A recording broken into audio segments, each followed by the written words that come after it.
Bakristo bavandimwe, Kristo Yesu akuzwe. Twatangiye igihe cy'igisibo, igihe twiteguramo umunsi mukuru wa Pasika. Ni igihe gitangirana n'umuhango wo gusigwa ivu, twibuka ko twavuye mu gitaka kandi ko tuzagisubiramo. Uyu munsi wa gatatu w'ivu utubera umunsi wo guhinduka no kwisubiraho. Mu isomo rya mbere turi buzirikane kuri uyu munsi mu gitabo cya Yoweri umutwe wa 2 umurongo wa 12 kugeza ku wa 18, baratubwira bati: nimungarukire n'umutima wanyu wose, mwigomwe mu byo kurya, murire kandi muganye. Zaburi ya 51:50 mu dukubo iratubwira iti: Mana yanjye ndemamo umutima usukuye, maze umvugururemo ibitekerezo biboneye.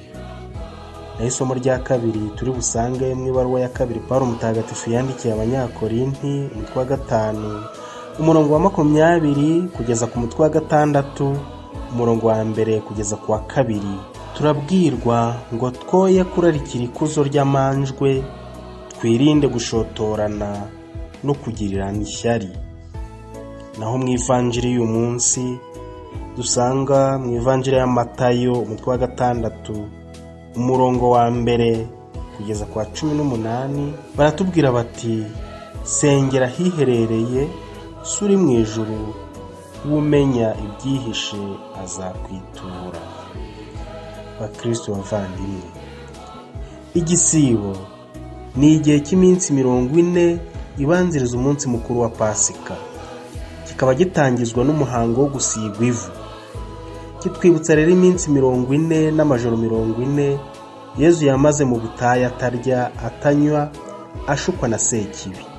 Natwe muri Kiliziya, umuryango w'abana b'Imana, muri iki gihe cy'iminsi 40 turifuza kugumana na Yezu, kumarana nawe icyo gihe gishushanya imyaka 40 mu butayu nk'iyo umuryango wa Isiraheli wamazemo. Kikaba ari igihe cyo kwisubiraho, gusukura imitima yacu, kandi tukemera kuyoborwa n'inkuru nziza. Igisibo cyacu abakristo ni umwanya wo gukaza urugamba rwo guhashya Sekibi, tukemera kubana na Yezu, tukamutega amatwi, kandi tugakora icyo atubwira, tugatungwa n'ijambo ry'Imana no gukora ugushaka kwayo. Umunsi wo gusigwa ivu ni umunsi wo gufata icyemezo, tugakurikira Yezu, tukajyana nawe mu butayu, tukababarana nawe, kandi tukihatira gutsinda ibidushuka byose ndetse n'ibitubuza gukora ugushaka kw'Imana. Ubusanzwe nk'uko tubizi twese, ivu nta buzima ryigiramo, nta gikundiro rifite, twavuga mbese ko ari umwanda. Kurisigwa ku gahanga tujye tuzirikana ko ari nk'aho twakaryisize umubiri wose, tukaryikurungamo, bikatubera ikimenyetso cyo kwerekana ko umubiri ari ubusa, ko wavuye mu gitaka kandi kuzagisubiramo.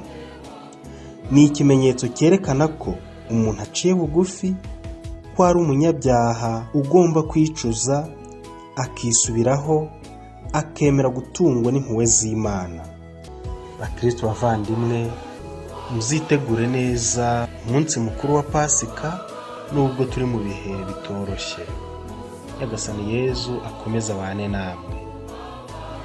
Yari Padiri Providence Dukomeze, Padiri mukuru wa Paruwasi ya Kanaba.